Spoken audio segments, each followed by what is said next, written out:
नवरा म्हणतो, काल रात्री माझ्या स्वप्नात एक सुंदर मुलगी आली होती. बायको, एकटीच आली असेल?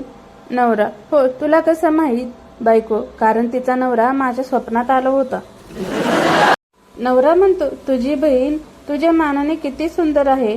बायको म्हणते, मग तिच्याशीच करायचे होते लग्न, मला कशाला गटवली? नवरा, तीच म्हणाली, ताईचे झाल्याशिवाय मी नाही जा. भिकारी, साहेब खूप भूक लागली आहे, 5 रुपये द्या ना. पुणेकर, 100 रुपयाची नोट आहे, 95 रुपये सुट्टे आहेत का? भिकारी, हा आहेत साहेब. पुणेकर, आधी ते खर्च कर मग. सासू म्हणते, किती वेळा सांगितले, बाहेर जाताना टिकली लावत जा. सुनबाई, अहो सासूबाई, जीन्सवर कुणी टिकली नाही लावत. सासू, अगं जीन्सवर नाही, कपाळावर लाव भवाने.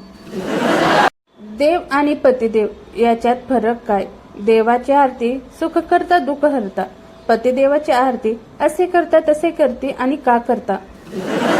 शिक्षक म्हणतात, उद्या गृहपाठ नाही करून आणलास तर कोंबडा बनवेल. पप्पू, ओके सर, पण जरा झणझणीत बनवा. मी रॉयल टँकचा खंबा घेऊन येतो. मास्तर, सांग, 0पेक्षा लहान संख्या कोणती आहे का? मुलगा, आहे ना. मास्तर, कोणती सांग? मुलगा, टिंब. मास्तरांनी बीएडची डिग्री विकली. पुणेकर, काका पावशेर रताळे द्या. दुकानदार, पिशवीत देऊ? पुणेकर, नाही नाही, पेन ड्राईव्ह आणलाय, त्यात रताळे नावाचा फोल्डर बनवा आणि टाका त्यात.